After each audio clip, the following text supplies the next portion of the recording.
Hi everyone, welcome to back benchers physics. मैं हूं Shivangi and हम कर रहे हैं इलेक्ट्रिक चार्जेस एंड फील्ड्स। आज हमारी चैप्टर का पार्ट नंबर 5 है। आज दो डेरिवेशंस बहुत इंपॉर्टेंट हम करने वाले हैं। इससे पहले बहुत सारी डेरिवेशंस, फॉर्मूलाज, न्यूमेरिकल्स मैंने आपको करा दिए हैं प्रीवियस वीडियोस में। नहीं देखी है तो जाके देख लेना, बहुत ज्यादा इंपॉर्टेंट है आपके यूनिट टेस्ट के लिए। सो चैनल सब्सक्राइब कर देना एंड नोट्स आपको डिस्क्रिप्शन में मिल ही जाएंगे। सो अगर आपको नोट करना है साथ साथ तो आप कर सकते हो, वरना डिस्क्रिप्शन से भी डाउनलोड कर सकते हो। So let's start. So last class में हमने एप्लीकेशन करी थी गॉस लॉ की। हमने दो एप्लीकेशन करी थी, एक थी इनफाइनाइट चार्ज वायर, है ना, इनफाइनाइटली लॉन्ग चार्ज वायर, और दूसरी थी प्लेन शीट। आज हम करने वाले हैं स्फेयर की जो डेरिवेशन होती है और एक शेल की। सो अगर आपने पहले वाली वीडियोस नहीं देखी हैं तो देख लेना, क्योंकि हमने पूरा पूरा चैप्टर ऑलमोस्ट कवर कर लिया है। एंड आज की वीडियो बहुत ज्यादा इंपॉर्टेंट है, तो प्लीज एंड तक जरूर देखना। तो गॉस लॉ, सबसे पहले इस डेरिवेशन पे जाने से पहले मैं आपको गॉस लॉ थोड़ा याद कराती हूँ कि गॉस लॉ क्या होता है बेसिकली, कि electric flux phi is equal to Q enclosed upon epsilon naught. ये होता है हमारा गॉस लॉ, ठीक है। और एक चीज होती है गॉसियन सरफेस। गॉसियन सरफेस क्या होता है? एक हाइपोथेटिकल सरफेस जो पूरे के पूरे चार्ज को एनक्लोज कर लेता है, ठीक है। अब फ्लक्स का एक और फॉर्मूला होता है phi is equal to E dot d s. तो ये दो तीन फॉर्मूला हमने पढ़े थे, है ना। अब यहाँ पे हम दो केस करेंगे, एक करेंगे शेल के लिए और एक करेंगे स्फेयर के लिए। तो बेटा सबसे पहले आपको बताना है कि शेल क्या होता है। शेल होता है ऐसा जिसमें कुछ थिकनेस होती है ना, ऐसे करके। बट हम इस थिकनेस को इतना कम कंसिडर करते हैं कि हम मानते हैं कि ये एक स्फेयर ही बन जाता है, बट इसके अंदर कोई चार्ज नहीं होता, ठीक है। अभी हम पढ़ेंगे, एक शेल पढ़ेंगे और एक क्या पढ़ेंगे, स्फेयर। दोनों में डिफरेंस क्या है? दोनों में ये डिफरेंस है कि शेल के अंदर कोई चार्ज नहीं है, इसके इनसाइड क्यू क्या है, 0, ठीक है। और यहाँ पे कुछ चार्ज होगा, तो दोनों के इलेक्ट्रिक फील्ड के फॉर्मूलाज में थोड़ा सा डिफरेंस आएगा। ऑल्सो शेल को हम एक टू डायमेंशनल ऑब्जेक्ट की तरह ट्रीट करते हैं, मतलब उसमें हम सरफेस चार्ज डेंसिटी की बात करते हैं, स्फेयर के अंदर हम वॉल्यूम चार्ज डेंसिटी की बात करते हैं, ठीक है। तो यहाँ पे सबसे पहले field due to uniformly charge thin spherical shell. अब जो शेल है ना, उस वो रेडियस है आर। हम उसकी थिकनेस को इतना कम मान लेते हैं कि उसका एक ही रेडियस है, ठीक है। बेटा यहाँ पे ना हम 3 पॉइंट्स के लिए इलेक्ट्रिक फील्ड कैलकुलेट कर रहे हैं। एक पॉइंट होगा आउटसाइड, ये वाला रीजन आउटसाइड है ना, जो इस शेल के बाहर है वो आउटसाइड है। दूसरा केस होगा ऑन, ये ऑन ऑन द सरफेस, ठीक है। एंड थर्ड केस क्या होगा, इनसाइड द सरफेस। तो ये तीन केस के लिए हम शेल में और स्फेयर में भी तीन केस के लिए डेरिवेशन करेंगे। तो यहाँ पे एक बात और आपको नोट करनी है कि कोई भी डिस्टेंस आउटसाइड के लिए, यहाँ मान लो ये पॉइंट पी है तो इसके डिस्टेंस को भी हम आर ही लेंगे, ठीक है। एंड इनसाइड अगर कोई पॉइंट कैलकुलेट कर रहे हैं किसी पे तो वो भी आर ही लेते हैं। मतलब जिस डिस्टेंस पे हम इलेक्ट्रिक फील्ड को कैलकुलेट करते हैं, हम उस डिस्टेंस को उसको क्या लेते हैं, आर लेते हैं, एंड रेडियस को कैपिटल आर लेते हैं, ठीक है। इसको हम स्मॉल आर लेंगे जिसपे हम कैलकुलेट कर रहे हैं, एंड जो रेडियस होगा उसको हम कैपिटल आर लेंगे। तो प्लीज ध्यान से सुनना, मैं डिफरेंट केसेस के लिए करवा रही हूँ आपको ये डेरिवेशन। सबसे पहले करेंगे outside, outside the shell. First case क्या होगा, आउटसाइड द शेल। देखो बहुत ध्यान से सुनना, बहुत इंपॉर्टेंट डेरिवेशन है। तो ये हमारा क्या है, शेल, ये है हमारा सेंटर और इसका रेडियस है आर, ठीक है। हमने बाहर एक पॉइंट लिया एंड इस पे चार्ज है, इस पे चार्ज है क्यू, पूरे के पूरे शेल पे सरफेस पे चार्ज है क्यू, ठीक है। यहाँ पे एक पॉइंट लिया पी आउटसाइड, जो कि कितने डिस्टेंस पे होगा, स्मॉल आर डिस्टेंस पे होगा। तो सबसे पहला काम हम करेंगे, हम गॉसियन सरफेस बनाएंगे। यहाँ पे गॉसियन सरफेस कौन सा सरफेस होता है, जो ये पी पॉइंट है ना, इसके अबाउट एक स्फेयर बनाएंगे।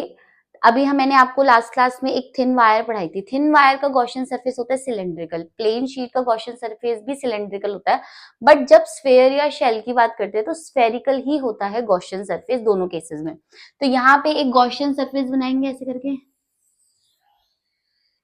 ठीक है। तो ये हमारा क्या हो गया, गॉसियन सरफेस। अब इस गॉसियन सरफेस का जो नॉर्मल है वो बाहर की तरफ है, ऐसे मैंने आपको लास्ट क्लास में बताया था किसी भी चीज का नॉर्मल हमेशा बाहर की तरफ होता है, तो ds मतलब ds वेक्टर बाहर की तरफ है। एंड अगर इस पे पॉजिटिव चार्ज है तो इसकी वजह से इलेक्ट्रिक फील्ड भी कहाँ होगी, बाहर की तरफ, ऐसे करके, है ना, रेडियली आउटवर्ड्स होती है। तो ये क्या है, एक स्फेरिकल शेल है, तो पॉजिटिव चार्ज है तो आउटवर्ड्स, अगर नेगेटिव चार्ज होता तो इनवर्ड डायरेक्शन में होती। तो आप देख सकते हो ई और ds के बीच में जो एंगल है वो कितना है, इनके बीच में थीटा 0 डिग्री, क्योंकि अभी हम यूज करने वाले हैं। तो सबसे पहले हम फ्लक्स का फॉर्मूला लिख रहे हैं, phi is equal to integration and close loop E dot ds, ठीक है। फाई इज इक्वल टू, इसको एक्सपैंड करेंगे ई ds, और डॉट प्रोडक्ट होता है तो वेक्टर्स के बीच में कौन सा एंगल मतलब आता है, कॉस कंपोनेंट या साइन कंपोनेंट, कॉस कंपोनेंट। तो यहाँ क्या होगा, कॉस, और दोनों के बीच में थीटा कितना है, 0 डिग्री, क्योंकि दोनों सेम डायरेक्शन में, बाहर के डायरेक्शन में।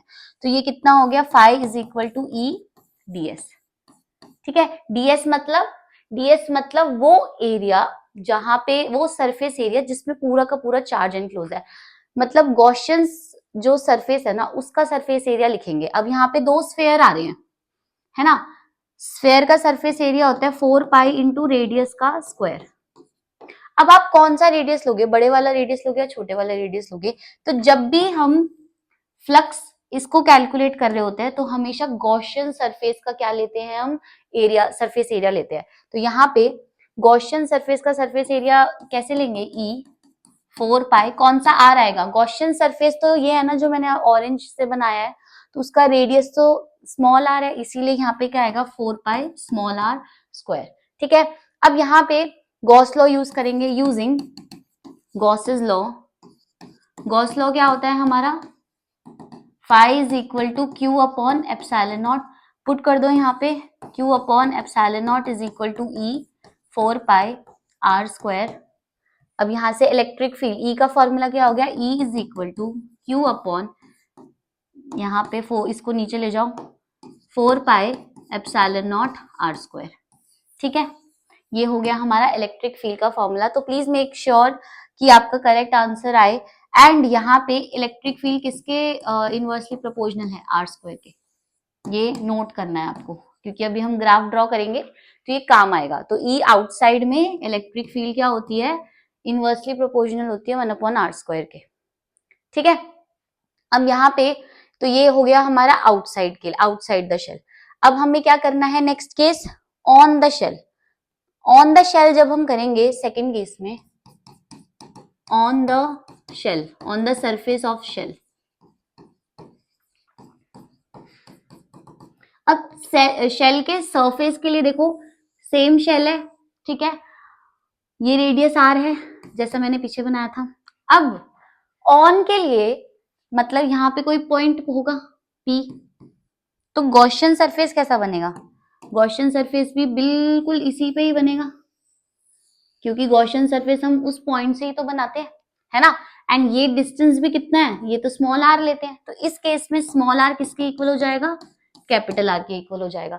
तो अभी जो मैंने यहाँ पे फॉर्मूला लिखा है, यहाँ पे देखो पिछली स्लाइड में, phi is equal to E 4 पाई, यहाँ पे स्मॉल आर की जगह हम गॉसियन सरफेस का यूज करते हैं ना हमेशा area, so phi is equal to E 4 pi small are square तक पहुंच गए थे हम। अब स्मॉल आर को किसके इक्वल रख देंगे, कैपिटल आर के। फाई कितना हो गया, ई 4 पाई कैपिटल आर स्क्वायर। फिर से using Gauss's law, Gauss law use करते हैं। क्यू, गॉस लॉ क्या होता है पहले लिख दो, phi is equal to Q upon epsilon naught, ठीक है, क्यू अपॉन एप्सिलॉन नॉट किसके इक्वल हो जाएगा, E 4 pi capital R square. Capital R क्यों रखा समझ गए ना, क्योंकि गॉसियन सरफेस और जो शेल है दोनों सेम ही चीज है, तो दोनों का रेडियस सेम है। So E will be Q upon 4 pi epsilon naught capital R square. अब यहाँ पे देखो आप, क्या इलेक्ट्रिक फील्ड स्मॉल आर पे डिपेंड कर रही है, नहीं कर रही है। So E on the surface पे क्या होगा, is independent of R, independent of small R, ठीक है। ये हो गया हमारा ऑन के लिए।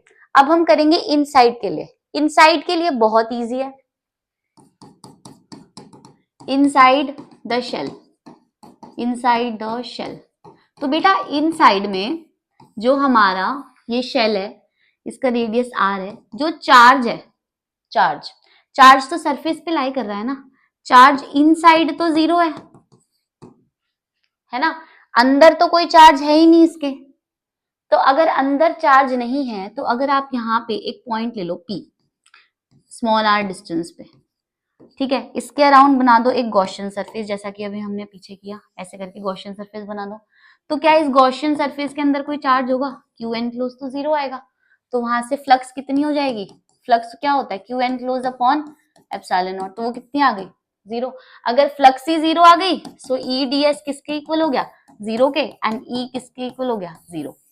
मतलब अंदर, शेल के अंदर कोई इलेक्ट्रिक फील्ड होती ही नहीं है, ठीक है। तो ये हमने 3 केस करे। अब इसका ग्राफ बहुत ज्यादा इंपॉर्टेंट है, आपसे पूछता है। देखो, जो हमने 3 केस करे हैं ना, अब हम बस उसका ग्राफ बनाते हैं। तो ये इलेक्ट्रिक फील्ड है एंड ये स्मॉल आर। हमने कौन कौन सा केस किया? हमने एक केस किया इनसाइड, फिर हमने किया ऑन, और फिर हमने किया आउटसाइड।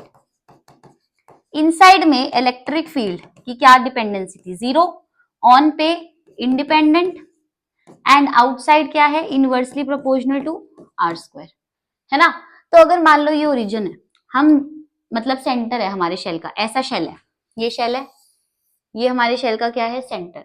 तो अभी हम सेंटर से लेकर आर मतलब रेडियस तक जा रहे हैं, जब तक आर तक यहाँ पे गए, तो ये कौन सा केस आ रहा है? इनसाइड का केस आ रहा है ना। जब हम जीरो से लेकर आर तक जा रहे हैं, तो जीरो से लेकर आर मतलब जो हमारा स्मॉल आर है वो लेस है कैपिटल आर से, मतलब ये कौन सा केस है? इनसाइड। इनसाइड में तो कोई इलेक्ट्रिक फील्ड थी ही नहीं, है ना।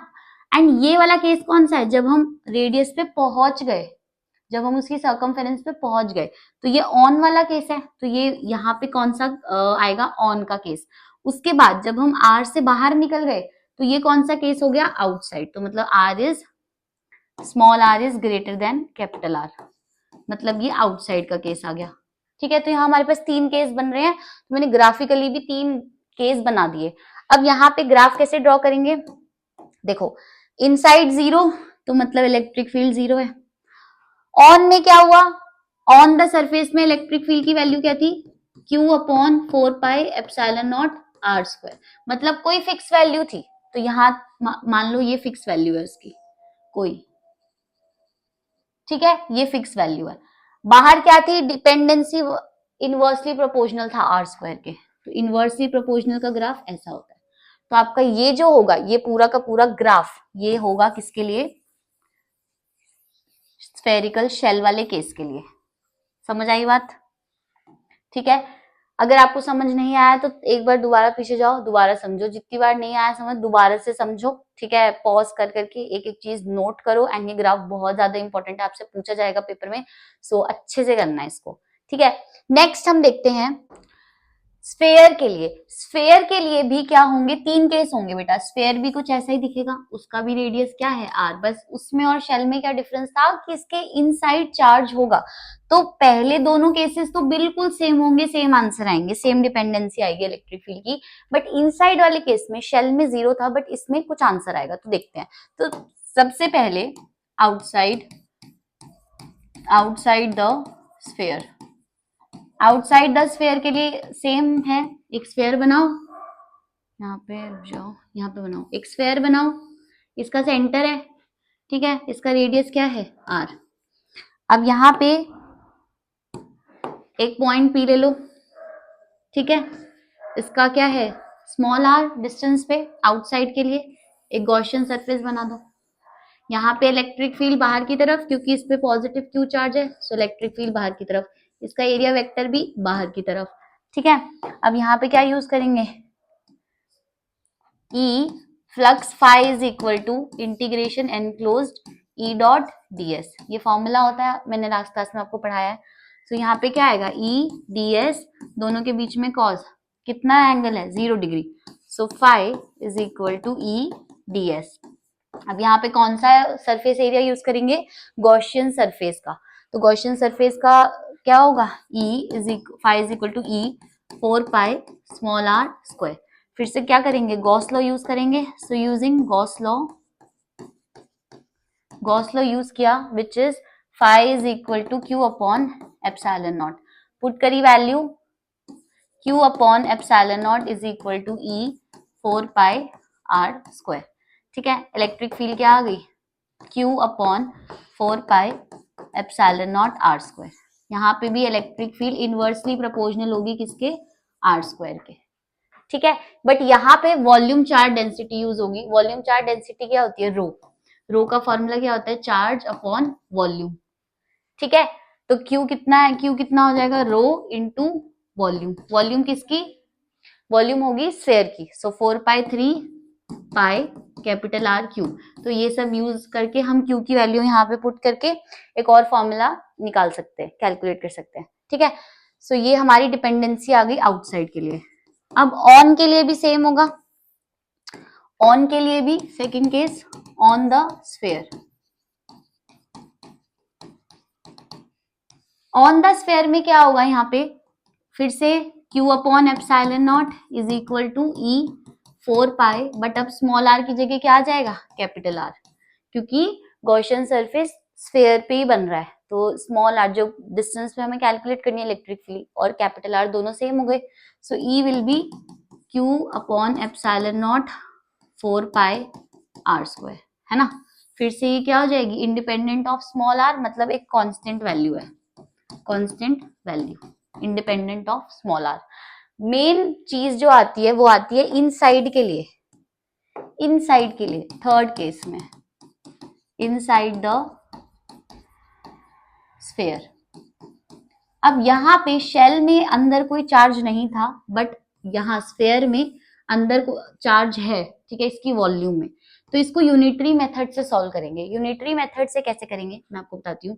ये रेडियस है हमारा r, यहाँ पे कोई पॉइंट P लो अंदर, जहां पे हमें इलेक्ट्रिक फील्ड कैलकुलेट करनी है, point P small r distance पे गॉसियन सरफेस बनाओ।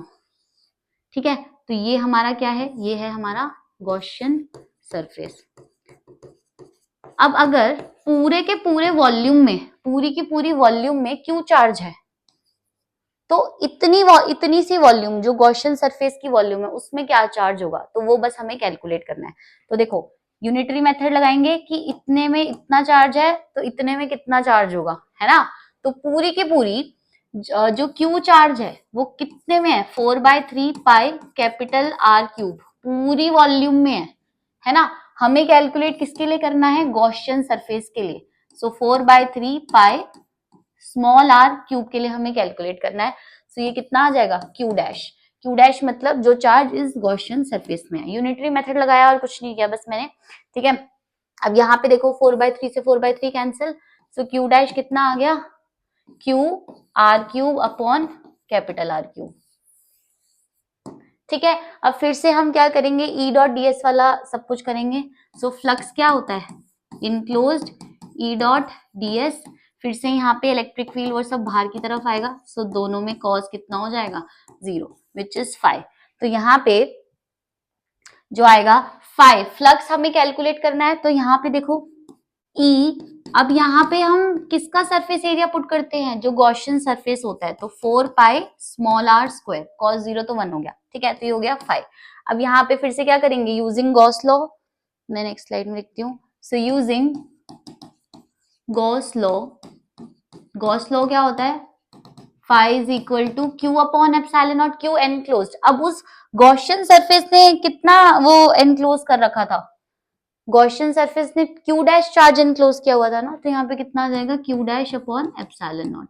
ठीक है, दोनों को कंपेयर कर दो, Q dash upon epsilon naught is equal to E 4 pi small r square. Q dash की वैल्यू अभी हमने कितनी निकाली, Q small r cube upon capital R cube epsilon naught is equal to E 4 pi r square. ठीक है, ये cancel हो गया, एक r बचेगा यहाँ पे। तो इलेक्ट्रिक फील्ड की वैल्यू कितनी आ जाएगी, E is equal to Q R upon 4 pi epsilon naught R cube. ये फॉर्मूला आया इसका। अब यहाँ पे देखो E की डिपेंडेंसी क्या है स्मॉल r पे, E is directly proportional to small r inside के लिए। ठीक है, तो इनसाइड में ये बहुत इंपॉर्टेंट चीज है। अब इसका ग्राफ कैसा होगा, इसका ग्राफ देखते हैं। देखो इसके ग्राफ में भी 3 केस आएंगे। ये इलेक्ट्रिक फील्ड है, ये R है, ये 0 है ओरिजिन। अब यहाँ पे एक आर पॉइंट ले लेते हैं हम, तो ये वाला केस इनसाइड का हो गया जिसमें आर ग्रेटर है कैपिटल आर से, ये केस आउटसाइड के लिए हो गया, अभी मैंने आपको बताया था।